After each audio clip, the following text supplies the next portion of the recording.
بسم اللہ الرحمن الرحیم۔ محترم سامعین، ناظرین و ویورز، السلام علیکم ورحمۃ اللہ وبرکاتہ۔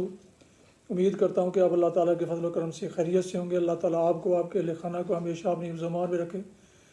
راہ ہدایت و نجات کے سلسلے کا ولاغ درس قرآن کا آغاز کرتے ہیں۔ مدرس ہیں جناب قاری حافظ مولانا محمد اقبال صاحب، خطیب جامعہ مسجد نگینہ مولا انصاریہ شیخوپورہ۔ راہ روحانی اور قرآنی سلسلے کا یہ ولاگ جو سراسر باعث خیر، باعث برکت اور باعث ثواب ہے، روزانہ کی بنیاد پر میں اپنے اس یوٹیوب چینل بشیر رشیدی سے پیش کرتا ہوں۔ اللہ تعالیٰ کی رضا کے لیے، عوام الناس کی آگاہی کے لیے اللہ تعالیٰ میری یہ کاوش قبول فرمائے، آمین۔ اگر آپ نئے ہیں اور آپ نے ابھی تک اس چینل کو سبسکرائب نہیں کیا تو ضرور سبسکرائب کیجیے گا، اور دوستوں سے شیئر کر کے، لائک کر کے بیل آئیکن کو بھی پریس کر دیجیے گا، تاکہ آنے والے ایسے روحانی اور قرآنی نوٹیفیکیشنز آپ تک اور دوستوں تک باقاعدہ اور بر وقت پہنچتے رہیں۔ اللہ اپنی دعاؤں میں پاک وطن، والدین، آباء و اجداد، اعزاء و اقارب، دوستوں کے علاوہ اس ناشیز کو بھی شامل فرمائیں تو انتہائی شکر گزار ہوں گا۔ اللہ تعالیٰ آپ کو، آپ کے اہل خانہ کو، بچوں کو ہمیشہ خوش رکھے، آباد رکھے، شاد باد رکھے، آمین۔ السلام علیکم ورحمۃ اللہ وبرکاتہ۔ پاکستان زندہ باد۔ اللہ حافظ۔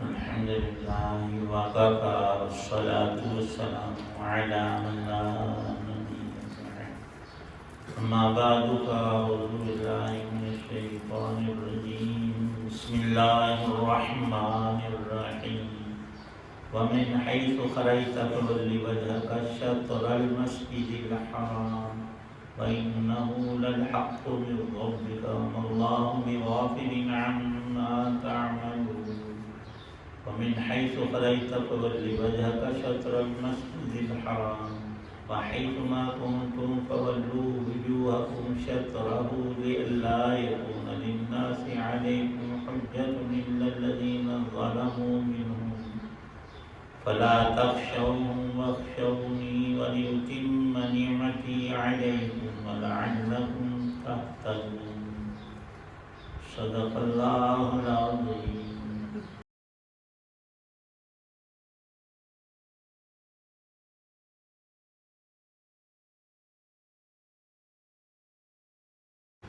اور تم جہاں سے بھی سفر کے لیے نکلو اپنا منہ نماز کے وقت مسجد حرام کی طرف کرو، اور یقیناً یہی بات حق ہے جو تمہارے رب کی طرف سے آئی ہے، اور جو کچھ تم کرتے ہو اللہ اس سے بے خبر نہیں ہے۔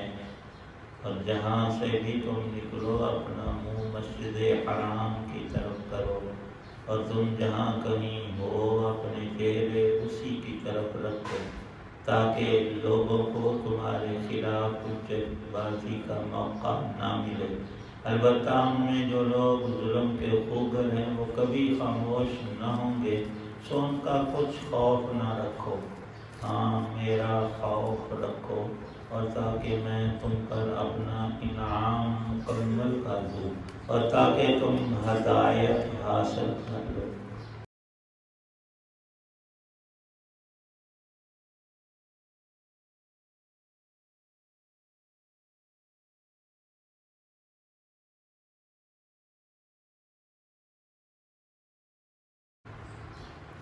سورۃ البقرہ کی یہ دو آیات، آیت 149 اور آیت 150 ہیں۔ اللہ تعالی شانہ نے قبلہ کی طرف رخ کرنے کے حکم کو 3 بار دہرایا ہے، جس میں بڑی ہی حکمتیں ہیں۔ اللہ تعالی شانہ کے ہاں انعام اور رحمتوں اور برکتوں کی کثرت کتنی ہے کہ حق تعالی شانہ نے بالخصوص ہم جو کہ امت محمد صلی اللہ علیہ وسلم ہیں، صرف اتنا ہی نہیں کہ ہمیں افضل الانبیاء علیہ السلام کا امتی بنایا، بلکہ ساری ہی چیزیں ایسی عطا فرمائیں۔ قبلوں میں افضل کا قبلہ بیت اللہ شریف خانہ کعبہ ہے، اس کو اللہ نے ہمیشہ کے لیے رسول پاک صلی اللہ علیہ وسلم اور ہم مسلمانوں کا اور قیامت تک کے اہل ایمان اہل اسلام کا قبلہ بنایا۔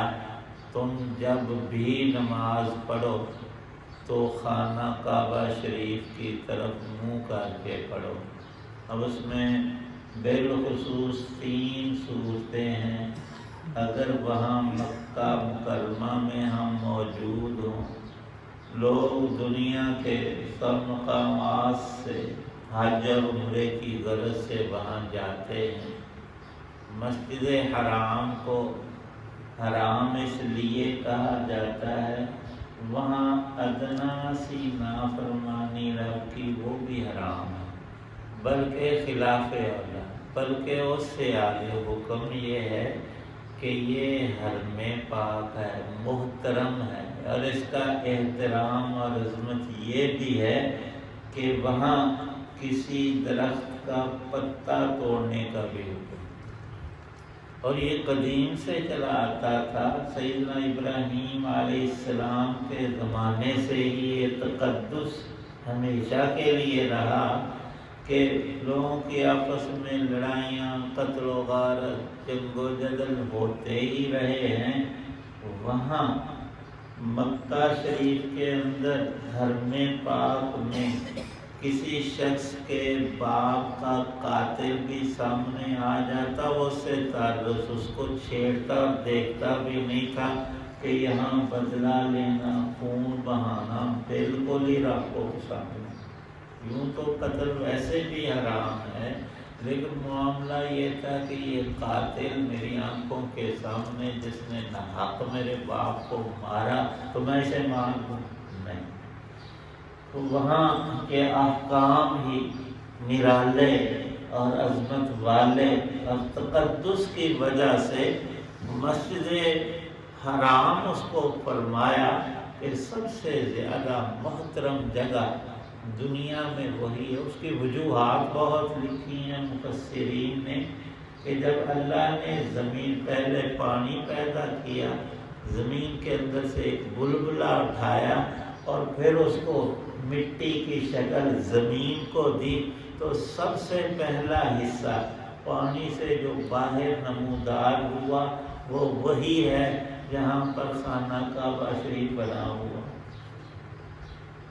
اور یہ تعمیر میں بھی اول، پیدائش اور اللہ کی تخلیق میں بھی اول، اور تمام جگہوں اور قطعات ارض سے بھی افضل۔ جب اللہ نے ہمیں وہ قبلہ عطا کیا ہے تو پھر ساتھ رسول پاک صلی اللہ علیہ وسلم کے فرامین کو دیکھیں۔ آپ نے یہ فرمایا ہے کہ صرف ہمارے زندوں ہی کا یہ قبلہ نہیں، ہمارے مردوں کا بھی یہ قبلہ ہے۔ جو مسلمان فوت ہو جائے تو اس کو دفن قبلہ رخ کرنا ہوتا ہے۔ ہمیں اکثر جو مسائل اہمیت والے ہیں وہ آتے نہیں، نہ ہم کسی سے پوچھتے ہیں، نہ کتاب صحیح میں پڑھتے ہیں۔ جو رسم و رواج ہے اس میں بڑے پکے ہوتے ہیں، جس کا آگا پیچھا بھی کچھ نہیں ہوتا۔ ہم مسئلہ کیا ہے کہ کسی بھی مسلمان میت کو، مرد ہے، عورت ہے، چھوٹا ہے، بڑا ہے، جب تم قبر میں رکھو تو اس کا رخ جو ہے وہ قبلے کی طرف کرو۔ اب میت کو تو سیدھا لٹایا جائے، اس کا رخ تو آسمان کی طرف ہوتا ہے۔ کچھ لوگ سیانے ہوتے ہیں، وہ منہ پکڑ کر نہ قبلے کی طرف کر دیتے ہیں تھوڑا۔ اب میت کا جسم جیسے وہ جان نکلی اور پڑا رہا اس نے ویسے ہی رہنا، وہ عام طور پر آسمان، منہ تھوڑا سا یوں کرنے سے پھر وہ اپنی جگہ پہ ہو جائے۔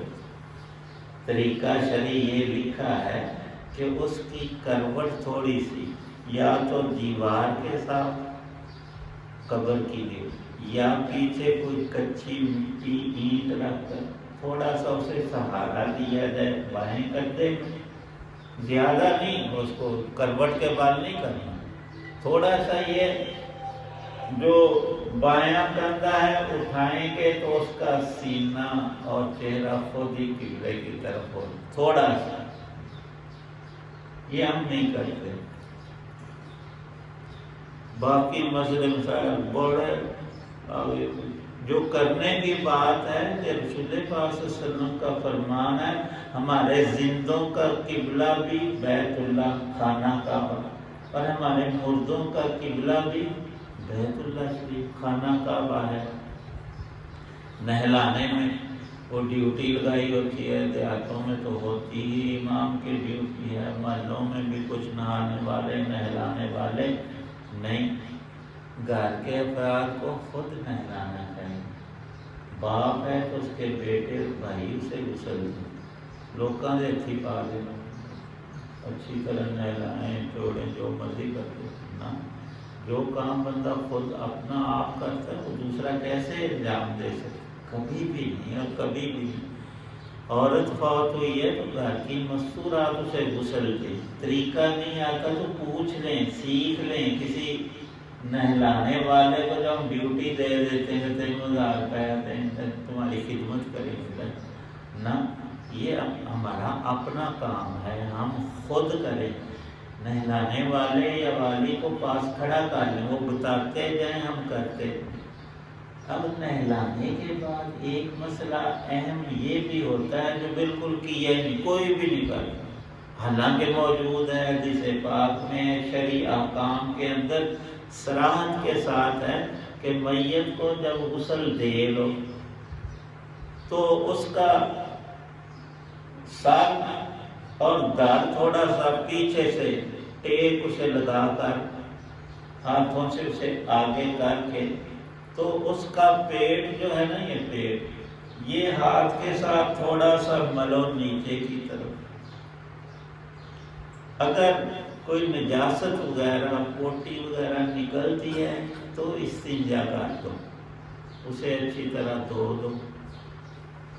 اب دوبارہ نہ اس کو وضو کروانا ہے، نہ غسل دینا ہے، نہ نہلانا ہے، یہاں صرف استنجا ہے، وہ بھی اس صورت میں اگر میت کی کوئی نجاست نکلے، اور عام طور پر ایسا ہوتا نہیں، اگر کچھ نہیں نکلا تو سبحان اللہ بس ٹھیک ہے۔ یہ آخری طہارت ہوتی ہے جو دنیا سے کر کے اس کی بھیجنی، وہ خود تو کر نہیں سکتا، اور پیٹ میں اگر نجاست ہے تو ہاتھ سے تھوڑا سا دبا کر نیچے کو کرنے سے وہ نکل جائے، کوئی بھی نہیں، نہ کوئی بتاتا ہے، نہ کوئی سنتا ہے، نہ کوئی کرتا ہے، بس سیدھا نہ آ گئے، باقی کر لیتے ہیں کہ خوشبو والا صابن نہیں، منع نہیں، ٹھیک ہے، اس کو خشک کرنا، نیا اور ہمیشہ ہی نیا کفن پہنا ہے، ٹھیک ہے، منع نہیں، لیکن اگر کبھی کہیں تنگی ہو نہ پایا جائے تو عام چادریں بھی، اور سفید نہ ملے تو رنگین بھی۔ وہ جو زلزلے آئے تھے شمالی علاقوں میں تو وہاں بڑی لاشیں ہر ایک کے لیے تو مہیا تھا نہیں، وہاں یہ مسائل ہوتے ہیں۔ اللہ پاک نے فرمایا یہ تمہارا قبلہ ہے، نبی پاک صلی اللہ علیہ وسلم نے اس کی تشریح فرما دی، زندوں کا بھی اور مردوں کا بھی۔ اب 3 بار یہاں اس بات کو اس لیے بھی دہرایا ہے کہ کبھی انسان وہاں اللہ کے گھر کے سامنے ہوتا ہے، وہاں تو قبلہ وہی عین اس کی طرف 100% ہونا چاہیے، اور مکے میں ہے تو رخ کا پتہ ہے، ارد گرد کے علاقوں میں یہ اس طرف مکہ ہے اس طرف منہ کرنا ہے، اور جو دور دراز علاقے ہیں دنیا بھر کے تو اس کی وضاحت بھی حدیث میں ہے۔ میں نے پہلے عرض کیا تھا مدینہ پاک سے خانہ کعبہ شریف اور مکہ شریف جنوب کی طرف ہے، تو آپ نے کتنی آسانی بتائی کہ مشرق اور مغرب کے درمیان فرمایا ہمارا قبلہ ہے، یہ آپ کا فرمان مدینہ پاک میں، مشرق اور مغرب کے درمیان جو ہے یہ لکیر بنتی ہے، اس کو سمت کہتے ہیں۔ اور وہ پڑھی لکھی زبان میں وہ جیومیٹری اور حساب کے اعتبار سے وہاں درجات ہوتے ہیں۔ جہاں بھی کوئی نماز پڑھنے والا اس کا رخ سمت قبلہ کی طرف ہو گیا، اس کی نماز ادا ہو گئی۔ جیسے ہم مغرب کی طرف منہ کرتے ہیں، لیکن 100% ممکن نہیں، حالات میں بھی تھوڑا بہت اونچ نیچ ہو سکتا ہے، لیکن نماز ہماری ادا ہو جائے گی۔ جب ہم نے مغرب کی طرف منہ کیا، وہ تھوڑا سا اصل زاویے سے دائیں یا بائیں بھی ہوا، نماز ادا ہو گئی۔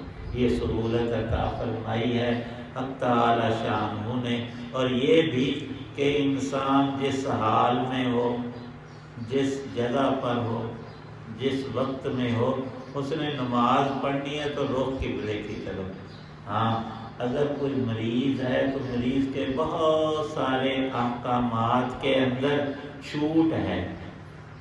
ایک شخص کھڑا بھی نہیں ہو سکتا، بیٹھ بھی نہیں سکتا، تو اس نے لیٹے لیٹے نماز پڑھنی۔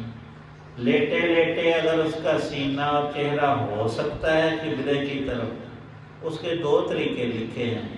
ایک تو یہ کہ اس کی چارپائی اور لیٹنے کی جگہ کو اٹھا کر اس کے پاؤں قبلے کی طرف اس لیے کیے جائیں کہ پیچھے سے دار تھوڑا سا اوپر کسی ٹیک سہارے سے اگر ہو سکے تو اس کا چہرہ اور سینہ ادھر ہو جائے۔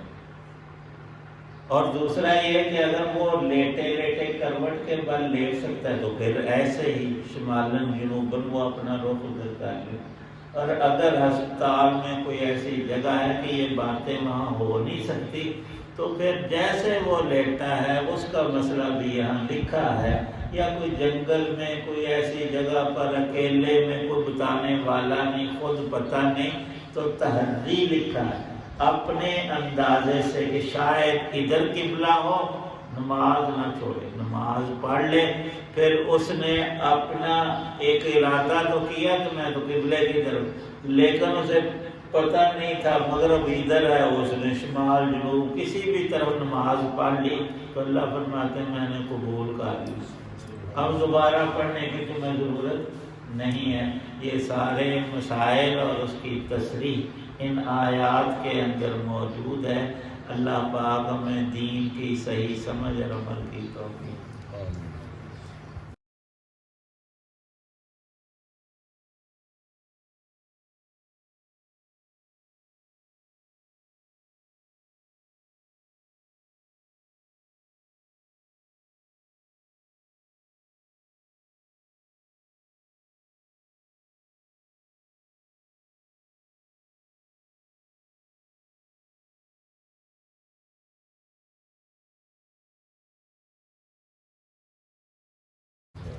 الحمد للہ رب العالمین والصلاة والسلام علی رسول النبی الکریم اللہم صلی علی سیدنا محمد وآلہ بقدر اسمہ وجمالہ ربنا ظلمنا انفسنا وإن لم تغفر لنا وترحمنا لنکونن من الخاسرین اللہم انا نسألک علما نافعا ورزقا واسعا والشفاء من کل داء اللہم انا نسألک من خیر ما سألک منہ نبیک محمد صلی اللہ علیہ وسلم ونعوذ بک من شر ما استعاذ منہ نبیک محمد صلی اللہ علیہ وسلم انت المستعان وعلیک البلاغ ولا حول ولا قوة الا بک ربنا تقبل منا انک انت السمیع العلیم تب علینا انک انت التواب الرحیم صلی اللہ تعالی علی خیر خلقہ محمد وعلی آلہ وصحابہ واہل بیتہ اجمعین آمین برحمتک یا ارحم الراحمین۔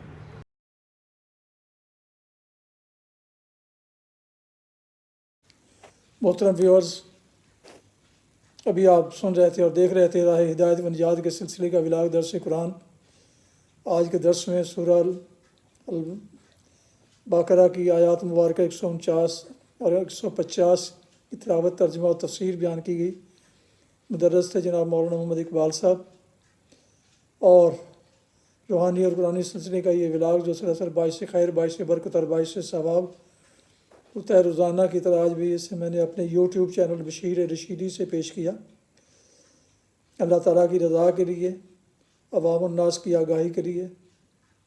اگر آپ نے ابھی تک اس چینل کو سبسکرائب نہیں کیا تو ضرور کیجیے گا، دوستوں سے شیئر کر کے، لائک کر کے بیل آئیکن کو بھی پریس کر دیجیے گا تاکہ آنے والے ایسے روحانی اور قرآنی نوٹیفیکیشنز آپ تک اور دوستوں تک باقاعدہ پہنچتے رہیں، اور یہ سلسلہ میرا و آپ کا یہ سلسلہ جڑا رہے۔ اپنی دعاؤں میں پاک وطن، والدین، آباء و اجداد، اعزاء و اقارب، دوستوں کے علاوہ اس ناچیز کو بھی شامل فرمائیں تو انتہائی شکر گزار ہوں گا۔ اللہ تعالیٰ آپ کا، آپ کے بچوں کی حفاظت فرمائے، آپ کو خوش رکھے، آباد رکھے، شاد باد رکھے، آمین۔ السلام علیکم ورحمۃ اللہ وبرکاتہ۔ پاکستان زندہ باد۔ اللہ حافظ۔